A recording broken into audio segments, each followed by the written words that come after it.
दुनिया भर में कोविड-19 यानी कोरोना वायरस का खौफ हावी है। दुनिया भर में इससे संक्रमित लोगों की संख्या लगभग 13 लाख तक पहुंच गई। अब तक करीब 70,000 लोग इस वायरस के चलते अपनी जान गंवा चुके हैं। चीन के बाद यूरोप और सारा अमेरिका इससे सबसे ज्यादा प्रभावित है। WHO ने इसे वैश्विक महामारी घोषित किया है। हालांकि ऐसा पहली बार नहीं हुआ कि किसी बीमारी ने दुनिया भर में इतनी अधिक दहशत फैलाई हो। हैजा, प्लेग, चिकन पॉक्स, इन्फ्लुएंजा मानव इतिहास के सबसे बड़े वायरस में शामिल रहे हैं। इन बीमारियों ने 30 से 50 करोड़ लोगों की जान ली है। आइए जानते हैं कुछ ऐसी ही वैश्विक महामारियों के बारे में जिन्होंने लाखों करोड़ों लोगों की जिंदगी छीन ली। स्पेनिश इन्फ्लुएंजा 1918 से 1919, मौतें 5 से 10 करोड़ अनुमानित। किसी भी महामारी में इतनी जानी नहीं गई जितनी की 1918 से 1919 में स्पेनिश इन्फ्लुएंजा में गई थी।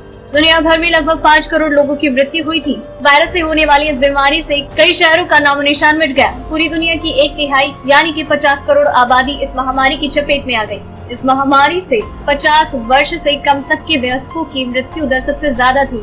वर्ष 1918 की शरद ऋतु में स्पेन में हुए इस विनाशकारी फ्लू के कारण इसे स्पेनिश इन्फ्लुएंजा नाम दिया गया।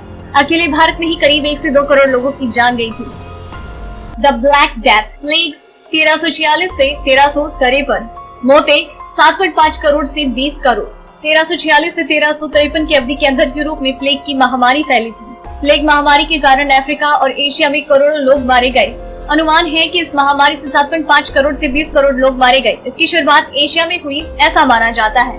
प्लेग चूहों से फैलता है और फिर कीड़ों के जरिए मनुष्य से संक्रमित होता है। ये समुद्री जहाजों के जरिए पूरी दुनिया तक पहुंचता है। इसका मुख्य वाहक जलपोत बने जहां चूहों का पनपना आम बात है। फ्लू 1918, मौतें 2 से 5 करोड़। 1918 से 1920 की अवधि में इस जानलेवा इन्फ्लुएंजा ने पूरी दुनिया को अपनी चपेट में लिया। दुनिया की आबादी का 1/3 हिस्सा इसका शिकार बना और करीब 20 से 50 करोड़ लोगों की जान गई। इस बीमारी से 50 करोड़ लोग प्रभावित हुए और मरने वालों का आंकड़ा 10 से 20% के बीच रहा। इस बीमारी से पहले हफ्ते में 2.5 करोड़ लोग मारे गए। इस इन्फ्लुएंजा की खास बात ये थी कि अधिकतर स्वस्थ युवाओं की जान लेता था और जो बच जाते उनकी रोग प्रतिरोधक क्षमता को घटा देता। सामान्यतः इन्फ्लुएंजा से उम्र दराज लोग ज्यादा प्रभावित होते हैं। HIV एड्स 1976 से अब तक मौतें 3.6 करोड़। सन 1976 में HIV यानी एड्स की शुरुआत अफ्रीकी देश कांगो से हुई। बाद में ये वायरस पूरी दुनिया में फैल गया। साल 1976 के बाद एड्स के कारण 3.6 करोड़ लोग इसका शिकार हो गए हैं। वर्तमान में लगभग 3.1 से 3.5 करोड़ लोग HIV से संक्रमित हैं। HIV से संक्रमित अधिकतर लोग अफ्रीकी देशों में हैं। 2005 से 2012 की अवधि में HIV का इसका प्रभाव सबसे ज्यादा रहा। इसके बाद प्रतिवर्ष मृत्यु का आंकड़ा 22 लाख से 16 लाख प्रति वर्ष तक कम हुआ। इसका इलाज अभी तक नहीं मिला है।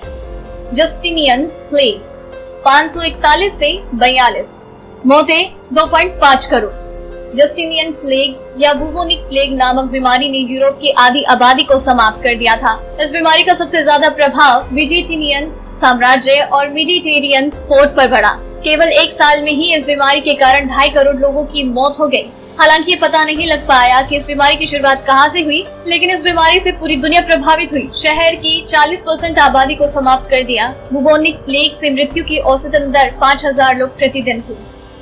एंटोनाइन प्लेग 165, मौतें 50 लाख। एंटोनाइन प्लेग ने उस समय के एशिया, मिस्र, यूनान यानी ग्रीस और इटली को सबसे ज्यादा प्रभावित किया। इस बीमारी को गेलेने नाम से भी जाना जाता है। कई लोगों का मानना है कि इसका सबसे बड़ा कारण चेचक और स्मॉल पॉक्स है। हालांकि इस बारे में कुछ नहीं कहा जा सकता। इस बीमारी के कारण 50 लाख लोग मौत के मुंह में चले गए। एशियन फ्लू 1956 से 1958, मौतें 20 lakh. Asian flu A grade का इन्फ्लुएंजा है जो H2N2 से फैलता है। इसकी शुरुआत सन 1956 के मध्य में हुई और ये महामारी साल 1958 तक रही। ये महामारी सिंगापुर, हांगकांग और अमेरिका तक फैली। WHO के अनुसार इस बीमारी की वजह से 20 लाख लोग मौत के मुंह में चले गए, जिसमें से 69,800 लोग अमेरिकी थे। हांगकांग फ्लू, मौतें 10 लाख। इस दूसरी श्रेणी की फ्लू महामारी को हांगकांग फ्लू के नाम से जाना जाता है। इस महामारी का कारण H3N2 कीटाणु है जो इन्फ्लुएंजा महामारी पैदा करने वाले H2N2 वायरस की एक प्रजाति है। हांगकांग फ्लू महामारी का पहला मामला 13 जुलाई 1968 में हांगकांग में आया और मात्र 17 दिनों के अंदर ही ये बीमारी सिंगापुर और वियतनाम तक फैल गई। इसके बाद सिर्फ 3 महीने में ही ये बीमारी फिलीपींस, भारत, ऑस्ट्रेलिया, यूरोप और अमेरिका में भी फैली और कई लोग इस बीमारी का शिकार हुए। इस बीमारी के शिकार होने वाले सिर्फ 5% लोगों की मौत होती थी, लेकिन इसने तब हांगकांग के 5 लाख लोगों यानी कि उस वक्त में 15% आबादी को मौत के घाट उतार दिया। फ्लू 1889 से 1890, मौतें 10 लाख। फ्लू महामारी को शुरू में एशियाई फ्लू या रूसी फ्लू नाम दिया गया था। ये भी A ग्रेड का इन्फ्लुएंजा है जो H2N2 से फैलता है।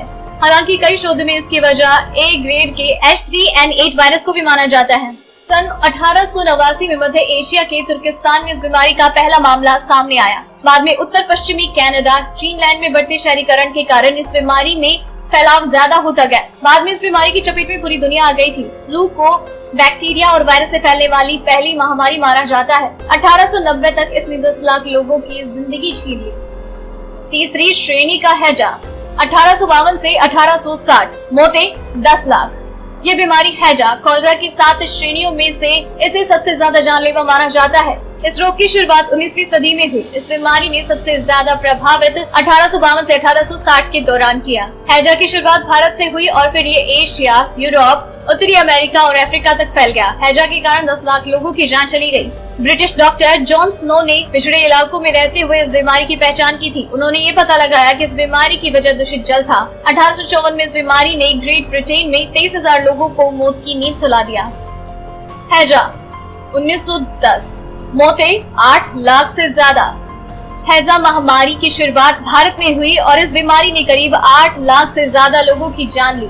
हैजा बीमारी की चपेट में मध्य पूर्व, उत्तरी अफ्रीका और रूस भी आ गए। अमेरिका स्वास्थ्य विभाग इस महामारी के प्रति जल्द ही एक्टिव हुए और वर्ष 1923 तक सिर्फ 11 अमेरिकियों की जान गई इस बीमारी की वजह से। आपको ये जानकारी कैसी लगी हमें नीचे कमेंट सेक्शन में जरूर बताएं और आप तक ऐसी और भी कई जानकारियां यूं ही पहुंचाते रहेंगे हर रात 9 बजे। इसलिए चैनल के साथ बने रहिए। डेली ट्रेंडिंग न्यूज की रिपोर्ट सब्सक्राइब करें हमारा चैनल ऐसी ही लेटेस्ट और इंटरेस्टिंग न्यूज के लिए।